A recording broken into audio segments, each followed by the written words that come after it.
Hello दोस्तों, इस video में हम बात करेंगे समरफील्ड थ्योरी ऑफ मेटल्स, जिसको आप क्वांटम थ्योरी ऑफ मेटल्स कहते हैं। ये थ्योरी हम आज भाई साहब लगाएंगे free electron gas in 3 dimensional box. ठीक है, इससे पहली वाली वीडियो में हमने फ्री इलेक्ट्रॉन गैस को 1 डायमेंशन में लिया था कि मान लीजिए एक 1 डायमेंशनल का बॉक्स है और उसमें फ्री इलेक्ट्रॉन गैस है, उसमें इलेक्ट्रॉन है। तब हमने उसकी मतलब उसके ऊपर समरफील्ड थ्योरी लगाई थी, अपनी क्वांटम थ्योरी लगाई थी और भाई साहब बहुत सारे फॉर्मूले निकाले थे। एनर्जी का फॉर्मूला निकाल दिया था, डेंसिटी ऑफ स्टेट का फॉर्मूला निकाला था, फर्मी लेवल देखा था, फर्मी एनर्जी देखी थी। तो ये सारी चीज़ें हमने प्रीवियस वीडियो में करी थी। ठीक, आई होप आपने वो वीडियो देखी हो। नहीं देखी तो भाई टेंशन की कोई बात नहीं है, इस वीडियो में आपको सब समझ में आ जाएगा। इस वीडियो में भी हम वही करेंगे, लेकिन इस बार हमने free electron gas 3 dimension box के लिए ली है, 1 डायमेंशन के लिए नहीं ली। मतलब कि अगर मान लीजिए एक 3 डायमेंशन का बॉक्स है, लेट्स से एक क्यूब है, एक क्यूबिकल बॉक्स है, ठीक है, और उसके अंदर फ्री इलेक्ट्रॉन गैस है। फ्री इलेक्ट्रॉन गैस मतलब फ्री इलेक्ट्रॉन्स हैं जो रैंडमली मूव कर रहे हैं। तब उसके ऊपर हम क्वांटम थ्योरी लगाएंगे, अपन जो ये अपनी समरफील्ड थ्योरी है इसको लगाएंगे। लगाने के बाद हम किन किन चीज़ों के फॉर्मूले ड्राइव करेंगे, इन चीज़ों के हम इस डेरिवेशन में इस वीडियो में ड्राइव करेंगे। जैसे क्रिस्टल मोमेंटम का फॉर्मूला हम निकालेंगे इस वीडियो में, उसके बाद फर्मी एनर्जी का फॉर्मूला हम निकालेंगे फॉर 3 डायमेंशनल बॉक्स। उसके बाद यहाँ पर एक छोटा सा कॉन्सेप्ट भी पढ़ेंगे फर्मी सरफेस का। किसका पढ़ेंगे? फर्मी सरफेस का। बहुत इंपॉर्टेंट है भाई, बहुत इंपॉर्टेंट है। उसके बाद डेंसिटी ऑफ स्टेट का 1 डायमेंशनल के लिए फॉर्मूला निकाला था, 3 डायमेंशनल के लिए भी निकालेंगे। और आगे लास्ट में हम करेंगे average kinetic energy at 0 kelvin. Clear? तो ये सारी चीज़ें हम इस वीडियो में करेंगे। ये वीडियो थोड़ी सी लेंथी हो सकती है, मैं एक्सेप्ट करता हूँ इस चीज़ को, लेकिन मेरे भाई इस वीडियो के एंड तक जो ये आपका मतलब ये जो क्वेश्चन आता है आपके एग्जाम्स में कि भाई समरफील्ड थ्योरी ऑफ मेटल्स के बारे में लिखो, उसको पूरे को ड्राइव करो फॉर 3 डायमेंशनल बॉक्स, ये पूरा क्लियर हो जाएगा। इस वीडियो में मैंने कुछ भी नहीं छोड़ा है। जितने भी 3 डायमेंशनल बॉक्स के अंदर चीज़ें आनी चाहिए वो सारी मैंने एक ही वीडियो में रखी है। तो इस वीडियो को बिल्कुल आराम से देखना, अपनी स्पीड पे बिल्कुल आराम से देखना। नहीं समझ में आया तो भाई साहब रिवाइंड कर लेना। ठीक, पूरा वीडियो को एंड तक देखना, सब कुछ समझ में आ जाएगा, सब कुछ समझ में आ जाएगा। समरफील्ड थ्योरी की पूरी डेरिवेशन आपको समझ में आ जाएगी। क्लियर? तो चलिए स्टार्ट करते हैं इस वीडियो को। मेरा नाम है ऋषभ कुमार और आप सभी का वेलकम है आरके फिजिक्स पॉइंट में।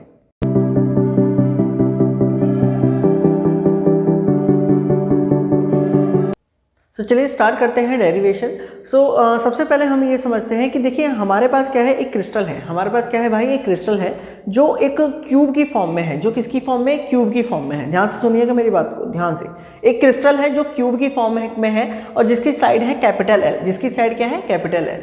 अब भाई मेरे जरा दिमाग लगा के बताएं, according to classical free electron gas model या थियरी, उसके हिसाब से हम ये जानते हैं कि एक मेटल के अंदर फ्री इलेक्ट्रॉन्स होते हैं जो रैंडमली मूव करते हैं इन ऑल डायरेक्शन। मतलब कि अगर मान लीजिए ये जो क्रिस्टल है, जो क्यूब क्रिस्टल है जिसकी लेंथ एल है, उसको मैं मान सकता हूँ कि एक बॉक्स है और उस बॉक्स के अंदर फ्री इलेक्ट्रॉन्स क्या कर रहे हैं? मोशन कर रहे हैं। फ्री इलेक्ट्रॉन गैस क्या कर रहे हैं? मोशन कर रहे हैं। ठीक, मतलब ये कह सकता हूँ कि इस बॉक्स के अंदर क्या भरी हुई है? फ्री इलेक्ट्रॉन गैस फिल हुई है। ठीक है भाई साहब, क्लियर है? अच्छा, हम इसमें क्या लगाने वाले हैं? क्वांटम थ्योरी लगाने वाले हैं। और क्वांटम का जब भी नाम आ जाता है तो भैया श्रोडिंगर को थोड़ी ना छोड़ेंगे, तो हम श्रोडिंगर वेव इक्वेशन का यूज़ करेंगे। यहाँ पर हम श्रोडिंगर वेव टाइम इंडिपेंडेंट वाली यूज़ करेंगे, क्योंकि टाइम का लेना देना नहीं है। क्योंकि जो वोल्टेज है, मतलब जो पोटेंशियल है, उसका टाइम से कोई लेना देना नहीं है। Potential energy. एक चीज़ और याद रखिएगा, ये जो फ्री इलेक्ट्रॉन है अगर बॉक्स के अंदर है तो इसकी पोटेंशियल एनर्जी हम 0 मान रहे हैं, और अगर ये बॉक्स के बाहर है, तो भैया मेरे इसकी पोटेंशियल एनर्जी हम इन्फिनिट मान रहे हैं। ठीक है, शुरू करें? तो चलिए शुरू करते हैं। तो सबसे पहले बात करते हैं श्रोडिंगर इक्वेशन की। श्रोडिंगर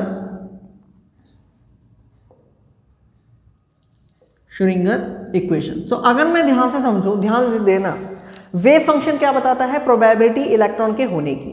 तो अगर मैं सिर्फ एक्स एक्सिस पे देखूं, मान लेता हूं मैं सिर्फ एक्स एक्सिस पे देखता हूं, और एक्स एक्सिस पे श्रोडिंगर इक्वेशन क्या होगी? अगर मैं एक्स एक्सिस पे देखूं, एक्स एक्सिस पे देखने के लिए एक इलेक्ट्रॉन का एक वेव फंक्शन होगा साई एक्स, और उसकी एक वेव इक्वेशन होगी। देखो जरा ध्यान से, मैं लिख के बताता हूं। d2 साई एक्स अपॉन में dx square plus 2m upon में h स्क्वायर e माइनस का v psi x equal to 0। क्या ये हो सकता है कि नहीं हो सकता? For x axis. मैं अभी किसके लिए देख रहा हूं? एक्स एक्सिस के लिए देख रहा हूं। ठीक है, अच्छा v जो है वो 0 हो जाएगा, क्योंकि जो v है उसका कोई लेना, अगर मैं इसके अंदर बात करूं v हम बॉक्स के अंदर दे रहे हैं, क्योंकि इलेक्ट्रॉन जो है वो बॉक्स के अंदर है, बाहर नहीं है, तो इसलिए v यहाँ पर हमारा क्या हो गया, 0 हो गया। तो भैया हमारा निकल कर आया d2 psi x अपॉन में dx स्क्वायर प्लस में 2m अपॉन में h square e psi x equal to 0, e psi x equal to 0। ये हमारी क्या बन गई, वेव इक्वेशन बन गई, अगर मैं सिर्फ x एक्सिस की बात करूं। अच्छा थोड़ा और सिंप्लीफाई कर लेते हैं इस चीज को, 2m अपॉन में h स्क्वायर e को मैं k स्क्वायर मान रहा हूं, क्या मान रहा हूं मेरे भाई, k स्क्वायर मान रहा हूं, तो इक्वेशन मेरी बनी ये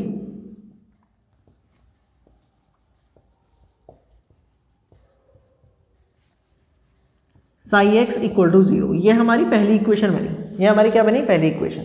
अच्छा जरा इस फॉर्मूले को ध्यान से देखें, यहाँ पर क्रिस्टल मोमेंटम निकल सकता है। अभी क्रिस्टल मोमेंटम क्या होता है, पहले इसका फॉर्मूला ड्राइव करता हूँ फिर समझाता हूँ, ध्यान समझना। ई क्या है यहाँ पर, काइनेटिक एनर्जी। देखो यहाँ पर जो इलेक्ट्रॉन होगा उसकी पोटेंशियल एनर्जी तो हमने 0 ले ली, उसकी हमने पोटेंशियल एनर्जी तो 0 ले ली, अज्यूम करा है, मतलब ये कि जो इसके पास एनर्जी होगी वो पूरी की पूरी काइनेटिक एनर्जी होगी। और काइनेटिक एनर्जी हम जानते हैं किसके इक्वल होता है, पी स्क्वायर अपॉन में 2m। किसके इक्वल होता है भाई मेरे, पी स्क्वायर अपॉन में 2m। पी बोले तो मोमेंटम, मास बोले तो m बोले तो मास, ठीक।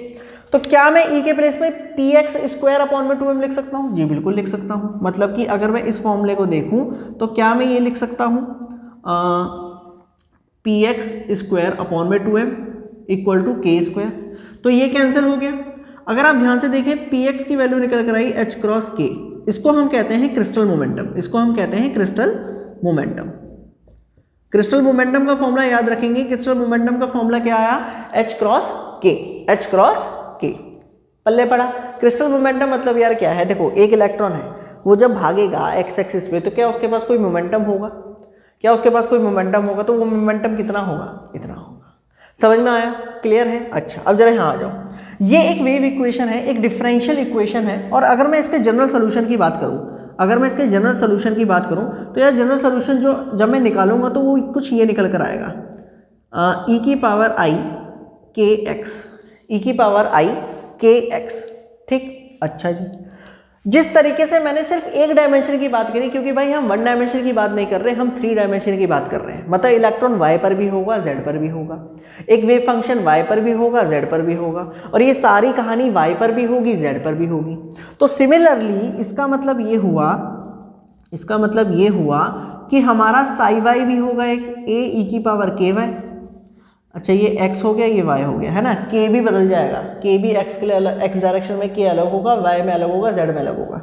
और वेव फंक्शन z डायरेक्शन में हमारा निकल कर कितना आया, kz। ये वाली बात समझ में आती है, ये वाली बात समझ में आती है, बहुत बढ़िया। अब हम क्या देख रहे हैं, अब हम 3 डायमेंशन के लिए बात कर रहे हैं। तो अगर मैं बात करूं एक इलेक्ट्रॉन जो 3 डायमेंशन में मूव कर रहा है, उसका टोटल वेव फंक्शन कितना होगा, उसका टोटल वेव फंक्शन कितना होगा। तो भैया जब हम टोटल वेव फंक्शन की बात करेंगे तो देखो जरा क्या निकला, टोटल वेव फंक्शन हमने ले लिया r क्या है, पोजीशन वेक्टर, एक इलेक्ट्रॉन घूम रहा है तो उसका पोजीशन वेक्टर किसी भी ओरिजिन से, भाई इसको ऐसे लिख लो, ऐसे लिख लो, सही है। तो भाई किसके इक्वल होगा, इक्वल होगा साई, इक्वल है x Sai y Sai z। तो जरा देखें, जरा ये निकल कर आएगा a e की पावर i के एक्स, इसको ऐसे तो लिख सकते हैं, देखो इसको ऐसे लिख सकता हूँ मैं, psi r equal to a e की power i k vector dot r vector, k vector dot r vector. ये समझ में आया कि नहीं आया भाई, जहाँ पर k वेक्टर क्या है भाई मेरे, k वेक्टर क्या है, के एक्स आई कैप प्लस के वाई जे कैप प्लस के जेड के कैप। अगर मैं इसके मैग्नीट्यूड की बात करने लग जाऊँ तो मैग्नीट्यूड आप जानते हैं क्या होगा, के एक्स स्क्वायर प्लस के वाई स्क्वायर प्लस के जेड स्क्वायर, सही है बस। अरे पहले पढ़ा के, अच्छा उसी तरीके से अगर मैं आर वेक्टर की बात करने लग जाऊँ आपसे तो देखो क्या होगा, और इसका मैग्नीट्यूड की अगर मैं बात करने लग जाऊँ तो वो तो निकाल ही लोगे भैया, अच्छे बच्चे तो हुई तुम, बच्चे तो नहीं है यार, चलो कोई ठीक, सही है, बच्चे तो नहीं हो यार तुम, मतलब बीएससी के बच्चे हैं, एमएससी के बच्चे हैं, है ना, दोस्त हो मेरे हम, चलो छोड़ो बाद में बात करेंगे इसके। तो के हमारा निकल कर आएगी, ये आर मेरा निकल कर आएगी, यहाँ तक समझ में आया, यहाँ तक समझ में आया, कोई डाउट है। तो ये हमारा वेव फंक्शन निकल कर आया एक इलेक्ट्रॉन का फॉर 3 डायमेंशन में। यहाँ तक कोई डाउट तो ना है? अच्छा जरा ध्यान दें। अब यहाँ पर एक चीज़ और हम समझते हैं, अब हमें क्या काम करना है, हमें के एक्स की, के वाई की, के जेड की वैल्यू निकालनी है। तो वो हम कैसे निकालेंगे? वो हम निकालेंगे पीरियोडिक बाउंड्री कंडीशन से। किससे निकालेंगे? एक बार फिर से बोलेंगे, पीरियोडिक बाउंड्री कंडीशन से। अब वो क्या होता है यार, वो क्या होता है? डरना नहीं है, डरना नहीं है, मैं बताता हूँ। इसको हटा दें, इसको हटा दें। चलो, डेरिवेशन काफ़ी लेंदी है, एक ही वीडियो में बताएंगे, तो आराम से धीरे धीरे धीरे धीरे कॉपी पेन आराम से लेके बैठना, धीरे धीरे लिखते रहना, समझते रहना। डेरिवेशन काफ़ी लेंदी है, बहुत सारे टॉपिक एक ही वीडियो में ला रहा हूँ, तो थोड़ा आराम से धीरे धीरे, ठीक। तो सुनो भाई साहब, हमने कहा कि के एक्स, के वाई, के जेड की वैल्यू निकालनी है। के एक्स, के वाई, के जेड की वैल्यू हमें निकालनी है, तो हम यूज करेंगे पीरियोडिक बाउंड्री कंडीशन का, यूज करेंगे पीरियोडिक बाउंड्री कंडीशन का। अब ये पीरियोडिक बाउंड्री कंडीशन का हो गया है भैया। देखो पहले मैं लिखता हूं फिर समझाता हूं। x plus L comma y comma z equal to wave function x comma y comma z. ये समझो क्या है। देखो एक हमारा क्यूब है, ये x इक्वल टू 0 पर था, मतलब कि ये वाला फेस, यहां पर हमने एक इलेक्ट्रॉन देखा तो उसका वेव फंक्शन निकल कर आया, wave function x y z. कुछ x होगा, कुछ y होगा, कुछ z होगा। मान लो यही इलेक्ट्रॉन इस L पर आ गया, मतलब x में हमने L और ऐड कर दिया, y वही था, z वही था, x पर L और आ गया, मतलब सिर्फ x पर चले। तो क्या वेव फंक्शन में कोई डाउट, मतलब कुछ चेंज आएगा? कोई चेंज नहीं आएगा, कोई चेंज नहीं आएगा। जो हमारा क्रिस्टल है वो पीरियोडिक है, मतलब कि होगा ये कि जो इलेक्ट्रॉन का यहाँ पर वेव फंक्शन होगा वही यहाँ पर वेव फंक्शन होगा, x इक्वल टू एल। लेकिन अगर आप L से बाहर चले जाओगे तो वहां पर इलेक्ट्रॉन नहीं होगा, तो वहां पर वेव फंक्शन भी नहीं होगा। तो x इक्वल टू 0 और x equal to L, the wave function of an electron is same, are same, sorry not is same. Clear है? यहां तक समझ में आया? अच्छा जी, तो क्या मैं ये लिख सकता हूं, ध्यान से सुनिएगा मेरी बातों को। a अगर मैं इसको लिखूं e की पावर i x प्लस के एक्स प्लस एल, भाई k डॉट आर, इसको ऐसे भी तो लिख सकते हैं। देखो a e की पावर i x के एक्स प्लस y के वाई प्लस z के z, ऐसे भी तो लिख सकते हैं। डॉट प्रोडक्ट कर दिया ना, k वेक्टर r वेक्टर का डॉट प्रोडक्ट कर दिया। तो इसको जरा देखो, के x plus L plus y के वाई प्लस z के z, सही है। अगर मैं इसकी वैल्यू लिखूं तो a e की पावर i x के x प्लस y के y प्लस z के z, सही है। क्लियर? पहले बड़ा का छू। अच्छा जी, तो देखो a से a गया तेल लेने भैया, यहां पर ये बचेगा सिर्फ ये, यहां पर तो ये बचेगा और बाकी सब कैंसिल उठ जाएगा, और यहां पर सब बचेगा एक बार। भाई देखो ना ध्यान से, के एक्स एक्स वाई के वाई जेड के जेड, और ये पूरा पूरा सेम होगा तो ये कट जाएंगे, यहां पर सिर्फ बचेगा ये। अच्छा, इसकी वैल्यू 1 कब होगी? e की वैल्यू 1 जब होगी जब e की पावर कुछ ये बने 2 पाई n, e की पावर i 2 पाई n। तो अगर आप इसको कंपेयर करेंगे तो के एक्स एल मेरा निकल कर आएगा 2 पाई n, मतलब के एक्स की वैल्यू निकल कर आएगी 2 pi n by L, 2 pi n by L, where n कोई भी एक नंबर है विच इज 1 2 3 4 ऑर्डर 1 2 3 4। अच्छा, n जीरो नहीं हो सकता, n अगर जीरो हो गया तो k जीरो हो जाएगा, और अगर k जीरो हो गया तो एनर्जी जीरो हो जाएगी, विच इज इम्पॉसिबल। भाई एक इलेक्ट्रॉन के पास एनर्जी तो है ना, काइनेटिक एनर्जी तो है ना, तभी तो भैया वो मेटल के अंदर घूमेगा। अब तुम एनर्जी ही जीरो कर दोगे तो भैया फ्री इलेक्ट्रॉन घूमेगा ही ना, हाँ, एटम से बाहर ही ना निकला इसका मतलब, ठीक। तो n जीरो नहीं हो सकता, 1 2 3 4 एंड सो ऑन हो सकता है। क्या के एक्स की वैल्यू समझ में आई? सिमिलरली आप के वाई की वैल्यू भी निकाल सकते हो, के वाई की भी सेम आएगी, आप के जेड की भी निकाल सकते हो 2 पाई n बाय एल। तो ये हमारी के एक्स के वाई के जेड की वैल्यूज आ गई, यहां तक कोई डाउट है? अच्छा, अब एक वैल्यू हमें और निकालनी है। अब कौन सी वैल्यू निकालनी है मेरे भैया तुझे? एक वैल्यू हमें निकालनी है इस कांस्टेंट की, इस ए की। अब वो हम कैसे निकालेंगे? तो थोड़ा क्वांटम मैकेनिक्स यूज करना पड़ेगा।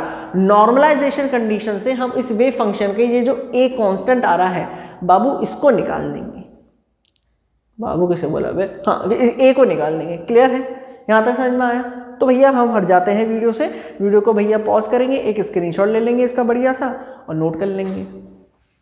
चलिए भैया हटा दें, हटा दें, बहुत बढ़िया। चलो आ जाओ। तो हमें क्या निकालना है, ए की वैल्यू निकालनी है। क्या निकालना है, ए की वैल्यू निकालनी है। फॉर्मूला याद रखेंगे, दो फॉर्मूला बताया आपने को, हमने भैया दो फॉर्मूला बताया। एक बताया भैया क्रिस्टल मोमेंटम का H क्रॉस के, एक के एक्स के वाई के जेड के फॉर्मूले बताए हैं, याद रख लो, इनको आगे काम आएंगे। अब आ जाओ। तो नॉर्मलाइजेशन कंडीशन से वैल्यू ऑफ ए निकालना है। किसकी वैल्यू निकालनी है, ए की। बहुत बड़ी डेरिवेशन है, छोटे छोटे हिस्सों में तोड़ते चले जाएंगे, ठीक है। एक छोटी सी हेडिंग, सब हेडिंग डाल दी, वैल्यू ऑफ ए। तो देखो कैसे निकालेंगे, यूजिंग नॉर्मलाइजेशन। यूजिंग नॉर्मलाइजेशन मतलब कि जो psi R dx dy dz integration 0 से l इक्वल होगा 1 के, ठीक है। नॉर्मलाइज कंडीशन, ये इसका साई कॉन्जुगेट है और ये साई है dx dy dz, क्योंकि वॉल्यूम की बात करी जा रही है, क्यूब है, तो एक x एक y एक z इक्वल टू 1, सही है। तो भैया वैल्यू डालेंगे, थोड़ा सॉल्व करेंगे इसको। इसकी वैल्यू आई a e की पावर i माइनस का, क्योंकि प्लस है तो माइनस हो जाएगा, कॉन्जुगेट है तो माइनस हो जाएगा, k vector dot r vector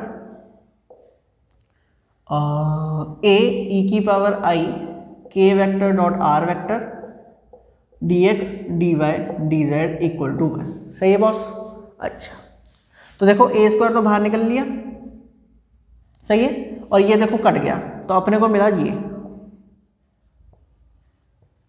equal to 1। तो ये बना x का इंटीग्रेशन करोगे तो l l l, तो क्या बना l क्यूब। तो a स्क्वायर निकल कर आया l क्यूब अपॉन में 1, a की वैल्यू निकल कर आई 1 अपॉन में l क्यूब का रूट, मतलब कि ये निकल कर आया 1 अपॉन v का रूट, सही है, 1 अपॉन v का रूट।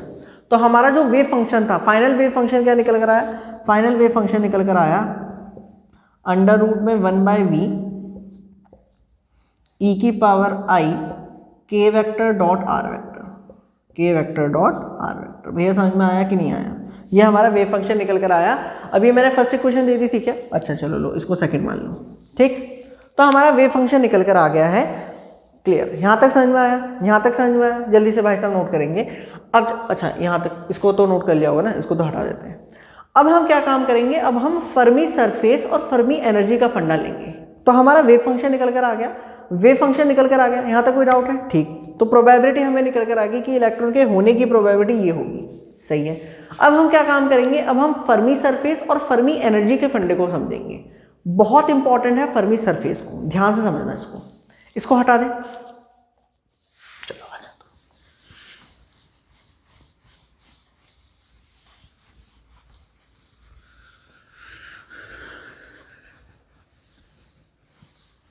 देखो जरा ध्यान से देखना, ध्यान से देखना। हम जो सेकंड चीज क्या कर रहे हैं, अब सेकंड चीज यहां पर हम कर रहे हैं भाई Fermi surface and Fermi energy.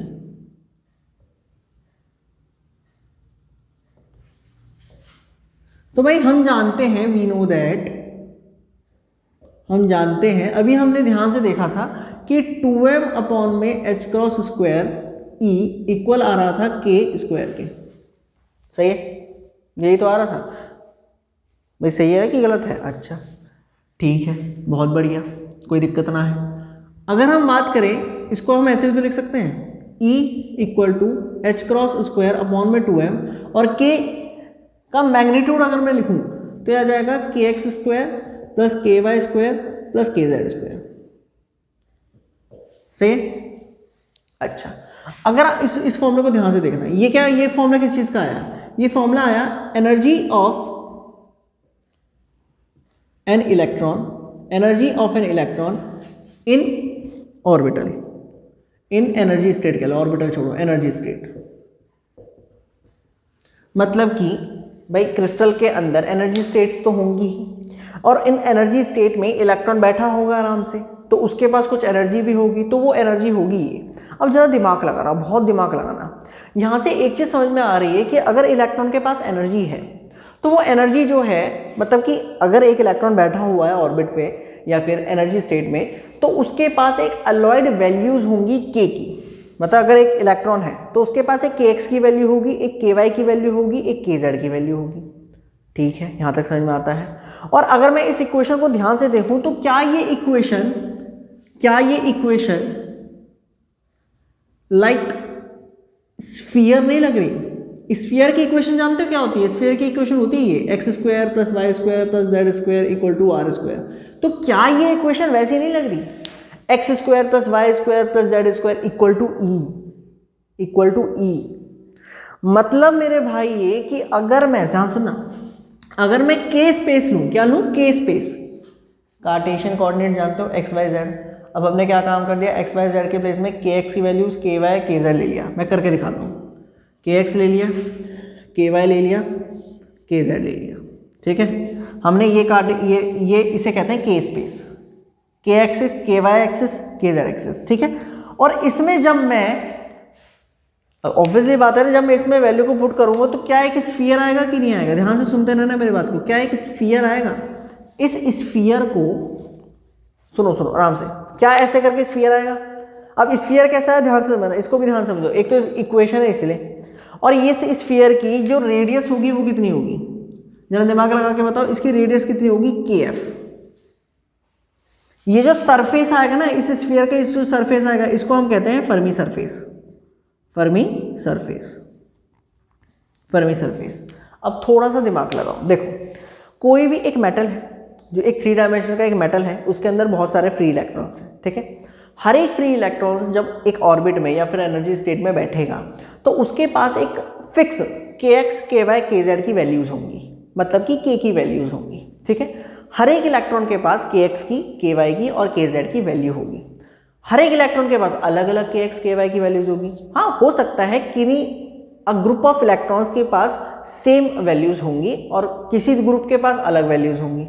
तो अगर आप ध्यान से देखें, सुनो ध्यान समझना, वो इलेक्ट्रॉन्स, बहुत सारे इलेक्ट्रॉन्स होंगे जिनके पास kx, ky, kz की सेम वैल्यूज होंगी। तो जब आप उनको प्लॉट करोगे, जब आप उनको क्या करोगे, प्लॉट करोगे इस एक्सिस पर, इस के स्पेस पर, तो एक गुच्छा बनेगा। भाई देखो, ये k एक्सिस हो गई, ये ky एक्सिस हो गई, ये kx ले लो, ये ऐसे इधर देखते हैं, ये kx हो गई, ये ky हो गई, ये kz हो गई। भाई कमरे का कोना देखो ना, kx हो गई, ky हो गई, kz हो गई। ठीक है, अब जरा दिमाग लगा के बताओ, मान लो 10 इलेक्ट्रॉन है, 10-15 इलेक्ट्रॉन है, उनकी kx, ky, kz की वैल्यू सेम है। मतलब होगा क्या कि वो ऐसे करके क्या बनाएंगे, एक स्फीयर बनाएंगे। क्या बनाएंगे? एक स्फीयर बनाएंगे। ठीक है, मतलब ये अगर आप उसकी एनर्जी देखें तो एक स्फीयर बनेगा, ऐसे करके स्फीयर बनेगा, और उस स्फीयर के ऊपर जितने भी उस स्फीयर के सरफेस पे जितने भी इलेक्ट्रॉन्स होंगे उन सबकी k वैल्यू सेम होगी, उनकी सबकी k वैल्यू सेम होगी। देखो ना, यहाँ पर इलेक्ट्रॉन है तो इसका k भी सेम है, यहाँ पर इलेक्ट्रॉन है इसका k भी सेम है, k वेक्टर मान लो, यहाँ पर इलेक्ट्रॉन है इसका k भी सेम है। तो इसको मैं ऐसे समझाता हूँ, इसमें इस फिगर में समझो। बहुत सारे इलेक्ट्रॉन्स है भाई, ये ऐसे करके इलेक्ट्रॉन्स थे जिनका k वेक्टर सेम आ रहा है। देखो, इसका k वेक्टर सेम है, इसका k वेक्टर सेम है, इसका k वेक्टर सेम है, तो ये एक स्फीयर बना देंगे भाई, ये सब मिलके एक स्फीयर बना देंगे। ऐसे कितने इलेक्ट्रॉन्स होंगे जरा सोच के बताओ? ऐसे बहुत सारे ग्रुप ऑफ इलेक्ट्रॉन्स होंगे। एक दूसरा ग्रुप होगा, वो ऐसे इलेक्ट्रॉन्स बनाएंगे, एक ऐसा सरफेस बनाएंगे, एक ऐसा सरफेस बनाएंगे। भाई जैसे जैसे ग्राउंड स्टेट पे n नंबर ऑफ इलेक्ट्रॉन्स है, तो जिनके पास कम एनर्जी होगी तो वो नीचे उनकी k वेक्टर कम होगा, k वेक्टर कम हुआ तो उनकी एनर्जी कम हुई। जैसे जैसे उनकी एनर्जी बढ़ती रहेगी तो k वेक्टर बढ़ता रहेगा, उनकी एनर्जी बढ़ती रहेगी। मतलब स्फीयर के ऊपर स्फीयर चढ़ते चले जाएंगे। एक स्फीयर ये था, उसके ऊपर एक और स्फीयर, उसके ऊपर एक और स्फीयर, उसके ऊपर एक और स्फीयर। सबसे बड़ा स्फीयर कौन सा होगा? सबसे बड़ा स्फीयर होगा kf वेक्टर का। मतलब कि सबसे बड़ा, सुनते रहना ध्यान से, सबसे बड़ा जो स्फीयर होगा वो फर्मी एनर्जी का होगा। क्योंकि फर्मी एनर्जी क्या थी, सुन लो ध्यान से। फर्मी एनर्जी थी कि वो इलेक्ट्रॉन जो टॉप मोस्ट एनर्जी लेवल पर है उसकी जो एनर्जी होती है उसको हम कहते हैं फर्मी एनर्जी। फर्मी एनर्जी क्या है कि भैया एक इलेक्ट्रॉन जो है वो नीचे से शुरू होते हैं, कम एनर्जी वाले पहले आ जाते हैं, फिर थोड़ी ज़्यादा एनर्जी के, फिर थोड़ी ज़्यादा एनर्जी के, फिर थोड़ी ज़्यादा एनर्जी के, एक टॉप मोस्ट लेवल होता है जहाँ पर इलेक्ट्रॉन बैठता है। उस इलेक्ट्रॉन की एनर्जी को हम कहते हैं फर्मी एनर्जी।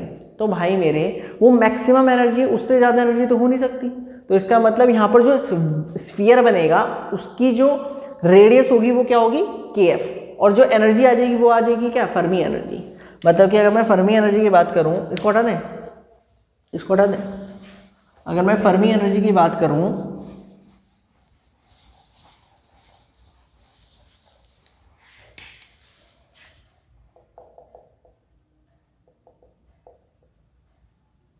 तो फर्मी एनर्जी कितना होगा, kf equal to h square upon में 2m, यहाँ पर क्या आ जाएगा, kf का स्क्वायर, क्या आ जाएगा, kf का स्क्वायर, क्योंकि kf सबसे मैक्सिमम वेक्टर होगा जिसके पास एनर्जी होगी। वो सारे इलेक्ट्रॉन्स जिनके पास kf वेक्टर होगा वो टॉप मोस्ट एनर्जी शेल पे बैठे होंगे। ये समझ में आया, फर्मी सरफेस का समझना समझ में आया। तो भाई एक सरफेस नहीं होगा, बहुत सारे स्फीयर्स होंगे, बहुत सारे क्या होंगे, एनर्जी स्फीयर्स होंगे, फर्मी सरफेस उन्हें कहते हैं। और सरफेस पे जो होगा, अब सुनते रहना ध्यान से, ये जो स्फीयर पे जो इलेक्ट्रॉन होंगे, ये जो सरफेस पे स्फीयर के अंदर ये जो पॉइंट्स हम रिप्रेजेंट कर रहे हैं, किसको कर रहे हैं, एक ऐसे इलेक्ट्रॉन को जो एक एनर्जी स्टेट पे बैठा है और जिसकी कुछ k वैल्यूज होंगी।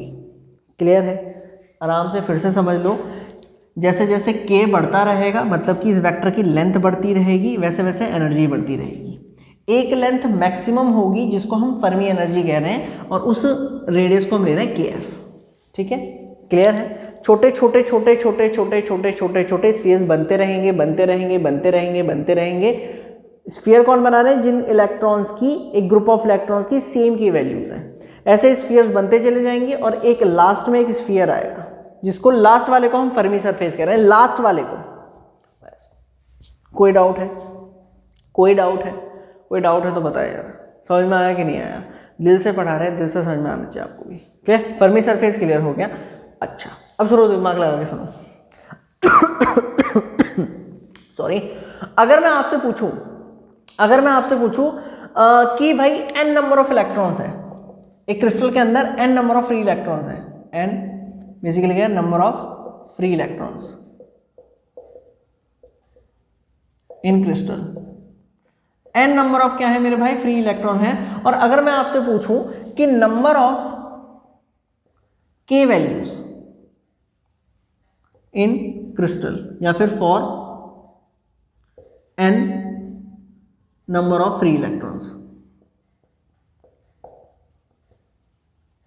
कितनी होगी, सोच के बताना। मैंने क्या पूछा, मैंने ये पूछा कि भैया इस स्फीयर में मतलब कि कितनी k वैल्यूज, अगर एक क्रिस्टल के अंदर n नंबर ऑफ इलेक्ट्रॉन्स हैं तो कितनी k वैल्यूज हो सकती है, कितनी हो सकती है, कैसे पता लगाएंगे, जरा दिमाग लगा के बताओ, दिमाग लगा के बताना। मैं आप ध्यान सुनना, अगर मैं आपसे पूछूं, इसको थोड़ा हटाना पड़ेगा,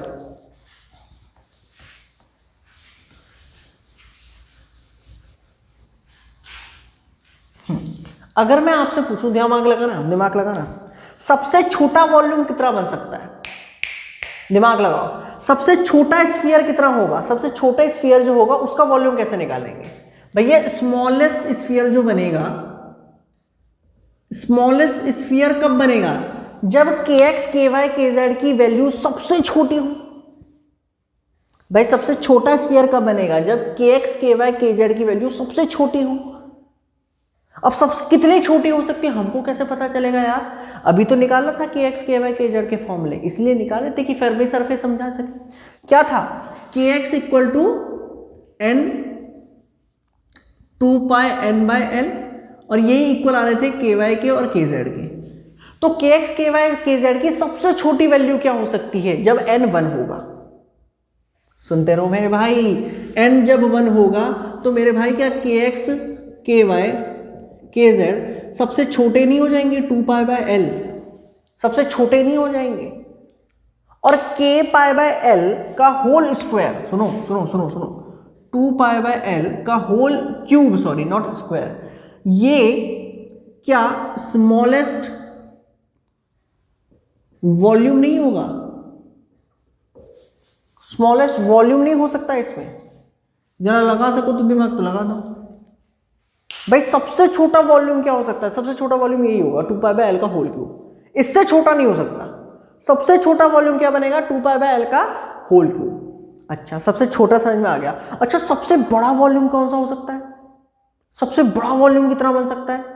अगर मैं आपसे कहूं इसमें सबसे बड़ा वॉल्यूम कब बन सकता है, लार्जेस्ट वॉल्यूम कब बनेगा? लार्जेस्ट वॉल्यूम बनेगा 4/3 पाई KF का क्यूब। लार्जेस्ट फैक्टर तो KF हो सकता है ना, उससे बड़ा तो हो ही नहीं सकता। तो लार्जेस्ट कितना बनेगा? 4/3 KF का क्यूब।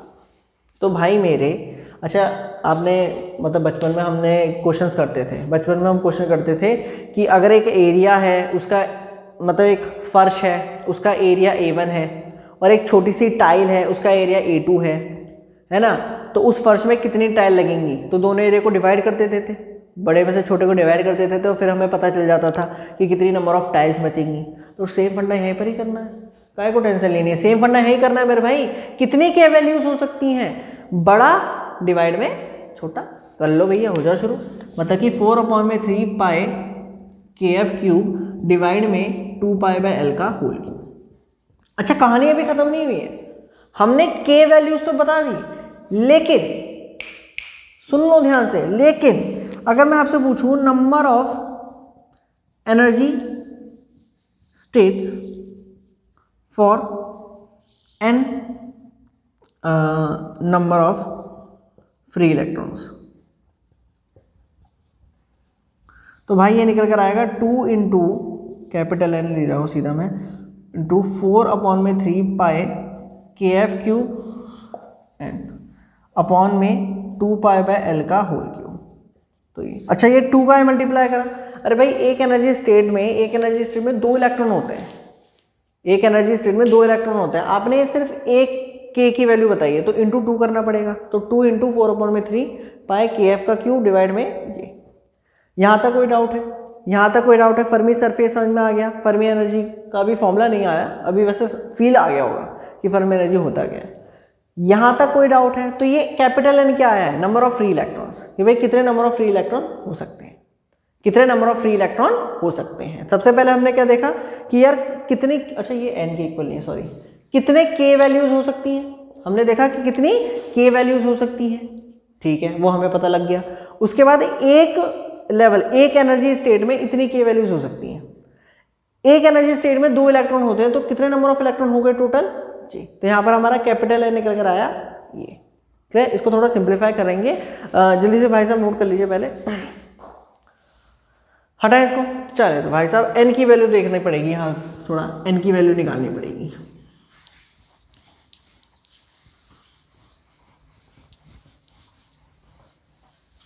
ठीक है, तो यहाँ से हम क्या काम करेंगे, KF की वैल्यू को निकालेंगे, मतलब कि KF की वैल्यू को निकाल के फिर हमारी फर्मी एनर्जी की वैल्यू आ जाएगी। तो देखो जरा ध्यान से, तो ये हमारा आया N equal to 2 into 4/3 pi KF cube into 2 pi by L है, तो ये हो जाएगा L क्यूब अपॉन में ये हो जाएगा 8 पाई क्यूब। सही है भाई, 2 इंटू 4/3 पाई KF क्यूब, ये रिवर्स हो जाएगा L क्यूब अपॉन में 8 पाई क्यूब। थोड़ा काटा पीटी करेंगे, पाई से पाई गया, 4 से ये 2 बार, 2 से ये 2 बार, तो N निकल कर आया अपना, ये आया KF क्यूब अपॉन में नीचे बना 3 पाई स्क्वायर, और यहां पर बचा L क्यूब, यहां पर बना L क्यूब। सही है, सही है, कुछ रहता ना गया। 4/3 पाई KF का क्यूब 2 पाई बाय L का होल क्यूब। सही है, सही है, सही है, सही है। अरे हाँ, तो हमने भाई इसको KF क्यूब निकाला कुछ ये 3 पाई स्क्वायर अपॉन में 3 पाई स्क्वायर N। अच्छा ये V हो गया, L क्यूब V होता है, लेंथ क्यूब, तो V हो गया N बाई V। तो ये निकल कर आया मेरा 3 pi square N by V। ठीक है, तो इसकी वैल्यू मैं लिख सकता हूँ, KF मेरा निकल कर आया 3 pi square N by V का पावर 1/3। KF की वैल्यू निकल कर आई 3 pi square N by V की पावर 1/3। ये वाला याद रखना। डेरिव कौन सा नंबर चल रहा है भाई इक्वेशन का? 1 2 3, तीसरा चल रहा है ना? पक्का तीसरा चल रहा है? चौथा चल, तीसरा चौथा तीसरा चौथा तीसरा चौथा, चौथा मान लो, चलो ठीक है, देखते रहना। भैया के एफ की वैल्यू निकल कर आई 3 pi square N by V. अगर आप ध्यान से देखें एन बाई वी क्या है, number of electrons per unit volume. N by V क्या है, number of electrons per unit volume.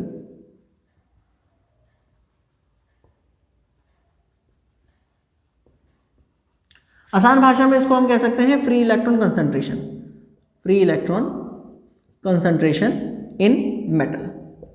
अगर फ्री इलेक्ट्रॉन कंसंट्रेशन ज़्यादा होगी, मतलब मेटल के अंदर अगर फ्री इलेक्ट्रॉन ज़्यादा होंगे, तो यार तुम्हें भी समझ में आ रहा है के एफ और बड़ा बनेगा। कुछ सोचो ना, अगर एक मेटल के अंदर नंबर ऑफ इलेक्ट्रॉन बढ़ते गए तो के की वैल्यूज बढ़ती चली जाएंगी, टॉप मोस्ट लेवल बढ़ते चले जाएंगे, तो के एफ की वैल्यू और ज़्यादा बढ़ती चली जाएगी।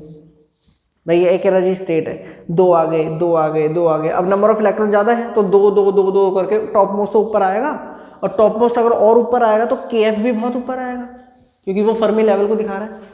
सही है, तो ये हमारा के एफ आया। तो भैया अब हम फर्मी एनर्जी निकाल सकते हैं।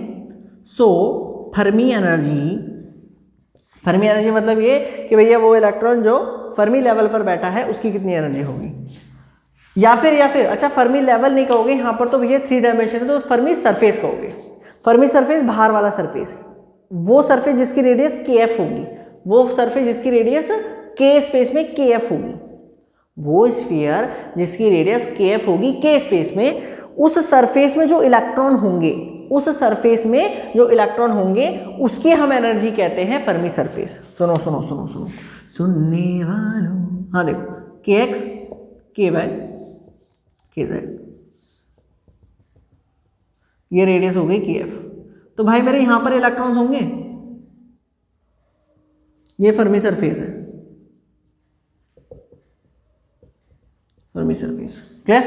तो यहां पर ये जो इलेक्ट्रॉन्स होंगे इनकी के वैल्यू कितनी है के एफ, इनकी एनर्जी कितनी होगी फर्मी एनर्जी। सो फर्मी एनर्जी की डेफिनेशन क्या होगी, सो फर्मी एनर्जी की डेफिनेशन ये होगी कि energy of electron which is moving या present on Fermi surface, clear है, इन के स्पेस, क्लियर। डेफिनेशन आप लिख लोगे, बहुत बढ़िया। So Fermi energy of electron तो कितनी आई भाई साहब, K F E F equal to h cross square upon में 2m। के एफ की वैल्यू अभी निकाली है, यहां पर पुट कर देंगे भाई साहब, निकल कर आया 3 pi square N by V, वहां पर स्क्वायर था के एफ का स्क्वायर, ये हो जाएगा 2 पाई बाई 3। तो ये फॉर्मूला बड़ा इंपॉर्टेंट, तो ये हमारी आई फर्मी एनर्जी। ठीक है, तो क्रिस्टल मोमेंटम पढ़ लिया, वेव फंक्शन निकाल लिया, तीसरा हमने फर्मी एनर्जी और फर्मी सरफेस को भी समझ लिया, हमने इतने कॉन्सेप्ट्स पढ़ लिए अब तक। तो ई एफ की वैल्यू आई एच क्रॉस स्क्वायर अपॉन में 2m, 3 pi square N by V. अच्छा, ये जो इलेक्ट्रॉन होगा ये घूम रहा होगा, अरे भाई फ्री इलेक्ट्रॉन घूम तो रहे होंगे ना, और सरफेस में अब इसकी के वैल्यूज है, तो इसको फील करो कि एक स्फीयर है जिसकी रेडियस के एफ है, उस स्फीयर पे एक इलेक्ट्रॉन घूम रहा है, सरफेस में घूम रहा है, अंदर नहीं जा सकता ना बाहर जा सकता, क्योंकि उसकी वैल्यूज के है ना, के एफ है, तो उसमें ऐसे करके घूम रहा है, तो वो वेलोसिटी, उसकी वेलोसिटी कितनी होगी। अगर मैं आपसे पूछूं एक फर्मी इलेक्ट्रॉन है, फर्मी इलेक्ट्रॉन कौन होता है, जो फर्मी सरफेस के ऊपर घूमता है, उसकी एनर्जी कितनी, सॉरी वेलोसिटी कितनी होगी, कैसे निकालेंगे, फर्मी वेलोसिटी कितनी होगी, देखो जरा,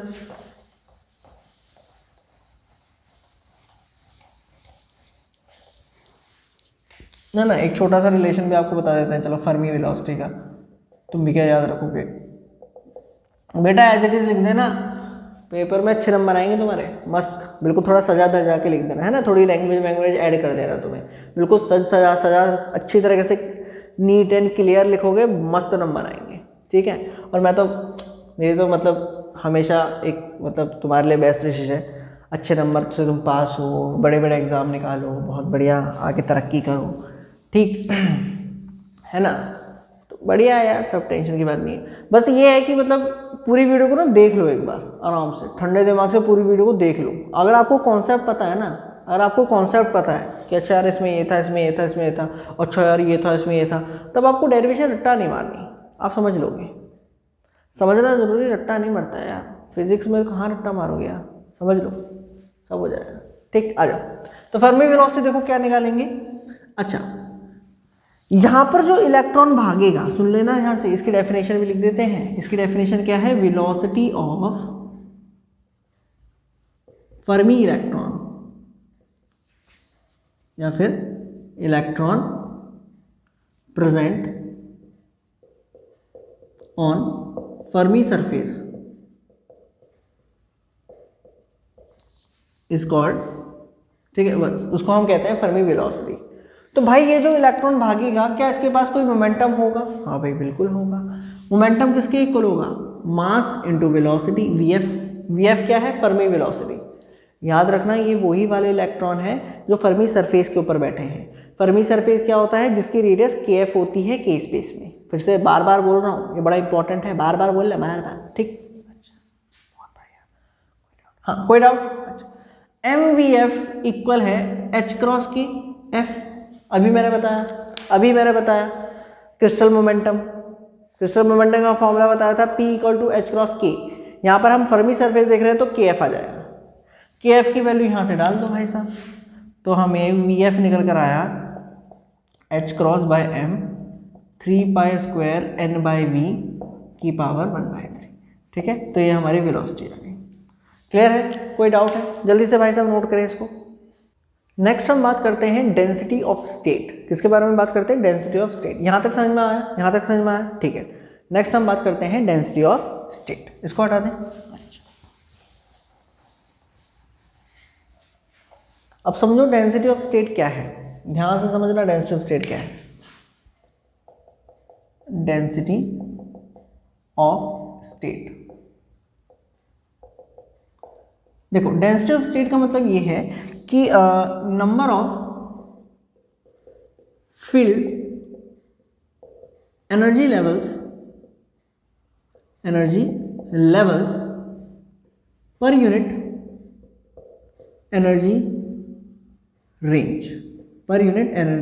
रेंज। मतलब क्या है? मतलब ये, ध्यान समझना इसको। देखो, अगर मान लीजिए हमारे पास एक मेटल है और उसकी कुछ एनर्जी है, लेट्स से ई से लेके वो ई प्लस डेल्ही तक है, तो उस एनर्जी रेंज तक कितने नंबर ऑफ लेवल्स फिल्ड होते हैं? एक energy range let's say E1 से लेके E2 तक, अगर मेरे पे एक मेटल है, एक सॉलिड है, और उसकी मैं एनर्जी रेंज E1 से E2 तक रखूं, तो कितने नंबर ऑफ एनर्जी लेवल्स मेरे फिल्ड होते हैं, वो कौन बताता है? डेंसिटी ऑफ स्टेट बताता है, ठीक है। इसका फॉर्मूला लिखता हूं, फिर और समझ में आएगा। डिनोट किससे करते हैं? डिनोट करते हैं DE से। E फॉर एनर्जी इक्वल होता है DN अपॉन में DE, है ना, कि कितने एनर्जी रेंज से, ये क्या है? Change in energy. भाई E1 था, E2 था, तो इसका चेंज देखेंगे ना, कितना एनर्जी का डिफरेंस है? E2 minus E1 which is DE। तो इस DE रेंज में कितने एनर्जी लेवल्स, N क्या है दिखा रहा है? Number of electrons means energy levels, कितने एनर्जी लेवल्स फिल्ड होते हैं, वो हमें कौन बताता है? Density of state. तो डेंसिटी ऑफ स्टेट क्या बताता है? Number of filled energy levels per unit energy range, जिसका फॉर्मूला होता है DE equal to DN upon में DE। यहाँ तक समझ में आता है? ठीक है। तो अब हमें इसका भी फॉर्मूला क्या करना है? डेराइव करना है। इस फॉर्मूले से काम नहीं बनने वाला, तो हम क्या काम करेंगे? यहाँ से इस फॉर्मूले से n की वैल्यू निकालेंगे और n की वैल्यू को यहाँ करके उसको E से डिफरेंशिएट करेंगे। तो चलो भाई आ जाओ। अगर हम देखें, वी नो दैट, थोड़ा मक्खन मलाई लगा देना बीच में कि we know that the energy of the ये वो फलाने फ्रॉम इक्वेशन, ये सब थोड़ी मक्खन मलाई, ठीक। पेपर में जब लिखो तो थोड़े मक्खन मलाई लिखें। सो वी नो दैट, हम ये जानते हैं कि जो E होता है इन जनरल, अगर मैं बात करूं इन जनरल, यहां पर तो मैंने सिर्फ फर्मी सरफेस की बात करी थी, अब मैं सिर्फ जनरल निकाल रहा हूं, तो यहां पर F हट जाएगा, है ना, यहां पर F हट जाएगा। मतलब E किसके इक्वल आ जाएगा? h क्रॉस स्क्वायर अपॉन में 2m 3 pi square n by v की पावर 2/3, ठीक है, सही है।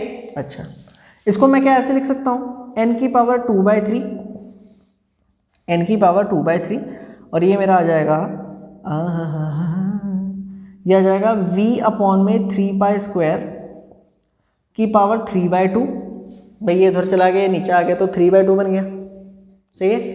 और ये मेरा बन गया 2m अपॉन में h क्रॉस स्क्वायर e, सही है भाई, 2m अपॉन में h क्रॉस स्क्वायर, और ये इधर चला गया, सही है। तो n को मैं लिख सकता हूँ, ये 2/3 3/2 तो कट गए, तो ये मैंने बना v अपॉन में 3 pi square into 2m upon में h क्रॉस स्क्वायर की वैल्यू, ये मेरा बन गया 3, एक सेकेंड, कुछ गलती हो गई यार, कुछ गलती हो गई। अरे ये 2/3 तो रहेगा, सॉरी ये 2/3 तो रहेगा। v इधर गया, n इधर गया, तो रहेगी तो पावर 2/3 ही। तो v अपॉन में 2/3 की, सॉरी v अपॉन 3π² की होल पावर 2/3। जब इसको मैं इधर डालूंगा तो पावर रिवर्स में हो जाएगी, तो ये कट गया, ये 3/2 और e की पावर 3/2। देख लो भाई, एक बार सिंप्लीफिकेशन समझ लो मैंने कैसे सिंप्लीफाई करा। हमने कछु ना करा भैया, n को यहाँ रखा है, बाकी सबको उधर फेंक दिया, 2m उधर चला गया, h² नीचे आ गया। ये 3π² v की होल पावर 2/3 उधर जाएगा तो ये रहेगा, पावर तो ये रहेगी, बस ये रिवर्स हो जाएंगे। जब इसको मैं हटाऊंगा तो ये बनेगा मेरा ये, सही। इसको भाई डिफरेंशिएट करना पड़ेगा with respect to E, density of state का फॉर्मूला निकालने के लिए। हम करेगा अच्छा चलो डिफरेंशिएट करेंगे इसको with respect to E. So what we get density of state. करो भैया डिफरेंशिएशन, तो 3π² इंटू 2m अपॉन में h² की पावर 3/2, ये मेरा आ जाएगा 3/2 e की पावर 1/2। डिफरेंशिएशन करा है, आता होगा उम्मीद है मुझे, सही है।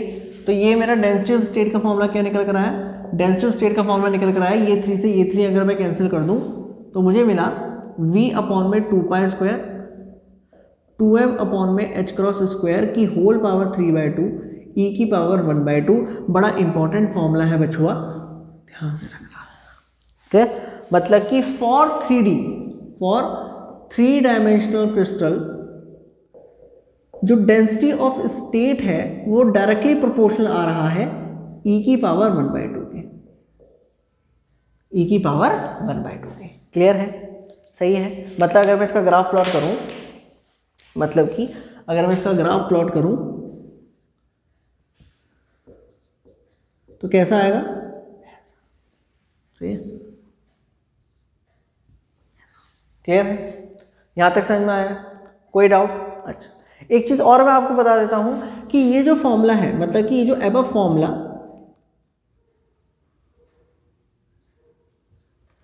This formula only applicable at 0 kelvin. ठीक है, अगर क्रिस्टल का टेम्परेचर 0 है, एब्सोल्यूट 0 है, तब जो डेंसिटी ऑफ स्टेट का फॉर्मूला आएगा ये। लेकिन जब अगर आप टेम्परेचर को बढ़ाते हो तो खुद सोचो, टेम्परेचर जब आप बढ़ाओगे तो मतलब आप एनर्जी दे रहे हो, एनर्जी इलेक्ट्रॉन्स एब्जॉर्ब करेंगे और फिर हायर एनर्जी स्टेट्स में जाएंगे। मतलब कि जो एनर्जी स्टेट है वो ज़्यादा फिल हो सकती हैं, आसान भाषा में एन चेंज हो जाएगा और उससे डेंसिटी ऑफ स्टेट भी चेंज हो जाएगी। बट डेंसिटी ऑफ स्टेट क्या है कि यार कितनी एनर्जी शेल्स में कितने नंबर ऑफ इलेक्ट्रॉन्स हैं, मतलब कि कितनी एनर्जी, कितनी रेंज तक, एनर्जी की रेंज तक कितनी एनर्जी शेल्स फिल होती हैं, वो डेंसिटी ऑफ स्टेट बताता है। अगर आपने एनर्जी ही चेंज कर दी हीट दे के, टेम्परेचर बढ़ा के, तो भाई डेंसिटी भी बदल जाएगी। तो उसको हम कैसे निकालेंगे, तो देखो जरा, फॉर या फिर एट टी टेम्परेचर, अगर मैं टी टेम्परेचर की बात करूं, सो नंबर ऑफ फिल्ड या फिर नंबर डेंसिटी है ना, number density of field orbits या फिर field energy states at T kelvin. तो कितना आएगा, देखो उसके लिए नया फॉर्मूला निकलेगा NE क्या है, number of energy states for T temperature, किसके इक्वल होगा, DE density of state again number of energy level field at 0 kelvin into Fermi function. ये क्या है, फर्मी फंक्शन। अब ये फर्मी फंक्शन का है भैया, फर्मी फंक्शन, इतने नए नए शब्द ला रहे हो, Fermi Dirac function, Fermi Dirac function. ठीक है भाई, इसमें जो है ना, इसमें हम फर्मी डिराक स्टैटिस्टिक्स का यूज करते हैं। फर्मी फंक्शन बेसिकली हमारा ये होता है ना, फर्मी फंक्शन हमारा होता है ये, देखो ये होता है 1/e की power e minus EF upon में KT + 1। अगर आप सुनना ध्यान से, अब ये फर्मी फंक्शन क्या बताता है, बहुत आसान है, ये कुछ नहीं बताता। देखो अगर E EF से कम है और टेम्परेचर 0 केल्विन है, तो इसकी वैल्यू जो होती है वो होती है 1। खुद समझो ना यार, एट एब्सोल्यूट टेम्परेचर इलेक्ट्रॉन्स आसानी से फिल्ड होंगे और टॉप मोस्ट एनर्जी जो होगी वो EF होगी। अगर इलेक्ट्रॉन्स की एनर्जी तुम EF से नीचे देख रहे हो तो भाई सारे के सारे इलेक्ट्रॉन तो फील्ड ही होंगे ना। तो Fe क्या बताता है? Fe बताता है प्रोबेबिलिटी ऑफ इलेक्ट्रॉन, इलेक्ट्रॉन होगा कि नहीं होगा। तो प्रोबेबिलिटी कितनी होगी? 1। अगर आप टॉप मोस्ट से फर्मी लेवल से नीचे वाले शेल्स को देख रहे हो तो उनमें तो तुम्हें इलेक्ट्रॉन मिलेगा ही मिलेगा भाई यार। जब फर्मी लेवल पर है तो नीचे वाली एनर्जी शेल में जिनकी एनर्जी कम है वहां पर तो इलेक्ट्रॉन मिलेगा ही मिलेगा। ऐसा तो हो ही नहीं सकता वहां इलेक्ट्रॉन ना मिले। वहां तो इलेक्ट्रॉन होगा मेरे भाई, वहां तो इलेक्ट्रॉन होगा। तो अगर इलेक्ट्रॉन वहां पर है मतलब होने की प्रोबेबिलिटी, इलेक्ट्रॉन के होने की प्रोबेबिलिटी कितनी होगी? हमेशा 1। सो Fe क्या बताता है? Probability of an electron present in energy state. सही। अच्छा, अगर मैं आपसे कहूं E is greater than EF, तब आपका फर्मी, अच्छा E ग्रेटर देन EF मतलब कि आपने एनर्जी दी होगी, मतलब कुछ टेम्परेचर करा होगा जिसकी वजह से इलेक्ट्रॉन भाग गए होंगे, EF को क्रॉस कर गए होंगे, तब फर्मी एनर्जी कितनी हो सकती है भाई?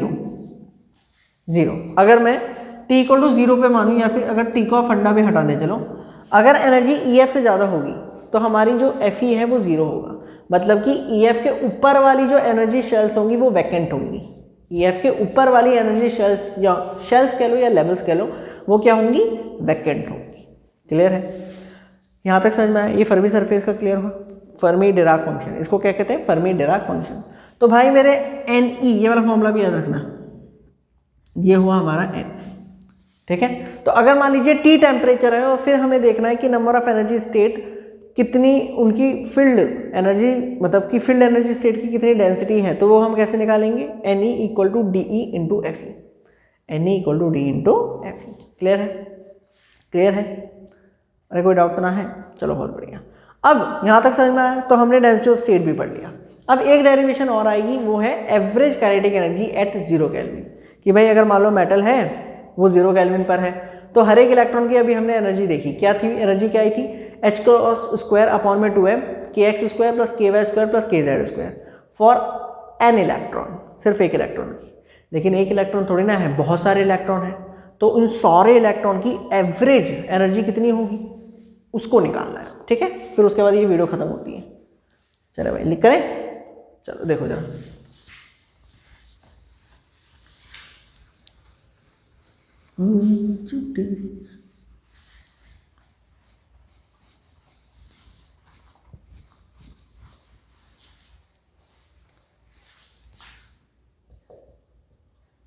Average kinetic energy at 0 kelvin.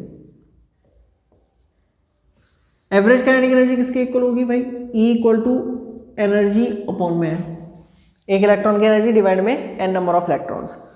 तो जरा देखो इसको कैसे निकालेंगे, जरा देखना, दिमाग लगाना। E को हम निकालेंगे 1 अपॉन में n, इंटीग्रेशन करेंगे 0 से EF E DE FE DE। हाँ क्या कर दिया? ये मैंने क्या करा? ये मैंने ये करा कि भाई कितने नंबर ऑफ इलेक्ट्रॉन n, ये एनर्जी क्या है? ये एनर्जी है E। ये क्या है? ये है energy of all electrons, energy of all electrons, मतलब कि उनका प्लस है, उनका प्लस है। तो भाई मेरे एट 0 केल्विन, सुनते रहना मेरी बात को ध्यान से, सुनते रहना। एट 0 केल्विन या फिर किसी भी टेम्परेचर पर, लेट्स से T टेम्परेचर पर, मैंने अभी आपको बताया Ne क्या होती थी? Density of state, number density of energy levels, वो कितनी फिल्ड हुई हैं, मतलब कितने नंबर ऑफ इलेक्ट्रॉन्स फिल्ड हुए हैं, तो वो क्या बताएगा? Density. At T Ne equal to DFE, अभी फॉर्मूला लिखवाया था तो ये मैंने लिख दिया। ये क्या दिखाएगा? एनर्जी स्टेट्स को दिखाएगा। हर एक एनर्जी स्टेट की कितनी एनर्जी है? E, तो E इंटू ये। क्लियर है? क्लियर है? पल्ले पड़ा? अच्छा, अगर मैं 0 केल्विन की बात कर रहा हूं, एट 0 केल्विन, तो Fe की वैल्यू कितनी हो जाएगी? 1, क्योंकि 0 केल्विन के नीचे अगर आप देखोगे तो सारे प्रोबेबिलिटी इलेक्ट्रॉन होंगे। तो भाई मेरा वो निकल के क्या आया? 1 अपॉन में n इंटीग्रेशन 0 से EF E DE T। सही, क्लियर है। डी की वैल्यू यहाँ से उठा के, यहाँ से उठा लो या फिर वहाँ से जो अभी हमने डी एन की वैल्यू निकाली थी वहाँ से उठा के डाल दो। तो ज़रा डालेंगे भाई साहब, क्या निकल कर आएगा, अपने निकल कर आएगा 1/n इंटीग्रेशन 0 से f। अच्छा, इंटीग्रेशन लिमिट समझ में आ रही है, या तो जीरो एनर्जी होगी या EF एनर्जी होगी, या तो जीरो एनर्जी होगी या इलेक्ट्रॉन के पास हाईएस्ट एनर्जी क्या होगी, EF, उससे ज़्यादा नहीं है, ठीक है। तो E इंटू डी के प्लेस में हम क्या लिख सकते हैं, V/3π² 2m/h² की पावर 3/2 इंटू 3/2 E की पावर 1/2, सॉरी 1/2। अरे भैया ये डी का फॉर्मूला है, डी का फॉर्मूला जो अभी हमने निकाला था, सही है। तो देखो 3 से 3 कैंसिल, E अपने को आया 1/n इंटू V/π² 2m/h² का 3/2, ये 2, ये वाला 2 यहाँ आ गया, ये सब कांस्टेंट है, ठीक है, इसको बाहर निकाल दिया, अंदर बचा 0 से EF, E की power 3/2 D, E plus half तो 3/2, से क्लियर। इसको आगे ड्राइव करते हैं।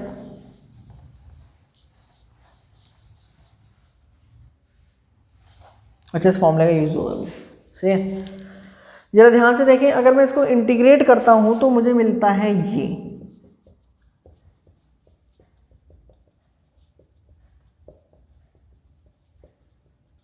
इसका कितना आएगा, 3/2 का कितना आ जाएगा, 5/2, तो ये आ जाएगा 2/5 E की पावर 5/2 और ये हो जाएगा EF, सही है, 5/2, क्लियर। अबे x की पावर n का इंटीग्रेशन, x की पावर n+1 डिवाइड में n+1, तो 3/2 का 5/2 हो गया, नीचे 5/2 होगा तो उल्टा हो गया 2/5, क्लियर। तो इतनी हुई एवरेज एनर्जी। लेकिन सुनना ध्यान से, अगर मैं इस n की वैल्यू यहाँ डाल दूँ, अगर मैं इस n की वैल्यू, डरना नहीं, इस n की वैल्यू यहाँ डाल दूँ और फिर इसको सॉल्व करूँ, तो भाई मेरा फाइनल आंसर निकल कर आएगा ये, ठीक है, फाइनल आंसर निकल कर आएगा ये, एक सेकेंड, हाँ ठीक, ये निकल कर आएगा E बार इक्वल टू 3/5 सही है। मतलब कि हमारी जो एवरेज एनर्जी होगी ऑल इलेक्ट्रॉन्स की एट 0 केल्विन, वो कितनी होगी, 3/5 ऑफ फर्मी एनर्जी, क्लियर है। सो भाई ये हमारी पूरी वीडियो थी जिसके अंदर हमने आपको पूरी डेरिवेशन कराई फॉर 3 डायमेंशनल बॉक्स, ठीक है। हमने बहुत सारे कॉन्सेप्ट पढ़े इसी वीडियो के अंदर, ठीक है। क्या क्या पढ़ दिया, क्रिस्टल मोमेंटम पढ़ा जिसका फॉर्मूला हमने निकाला h×k। उसके बाद हमने फर्मी एनर्जी का फॉर्मूला निकाला, फर्मी सरफेस का एक कॉन्सेप्ट पढ़ा, फर्मी वेलोसिटी हमने पढ़ी, फर्मी इलेक्ट्रॉन हमने पढ़ा। उसके बाद हमने क्या पढ़ा, उसके बाद हमने पढ़ा डेंसिटी ऑफ स्टेट में भी फिर हमने क्या करा, density of state at 0 kelvin और density of state at any T temperature, और फिर उसके बाद हमने एवरेज काइनेटिक एनर्जी निकाली at 0 kelvin, clear.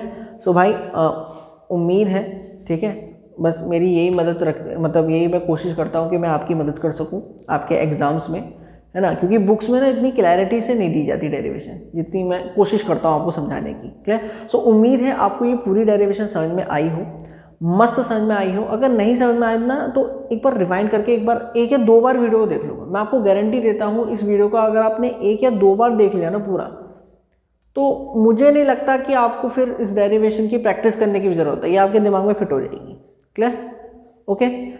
So thank you so much, इस वीडियो में इतना ही। Thank you so much.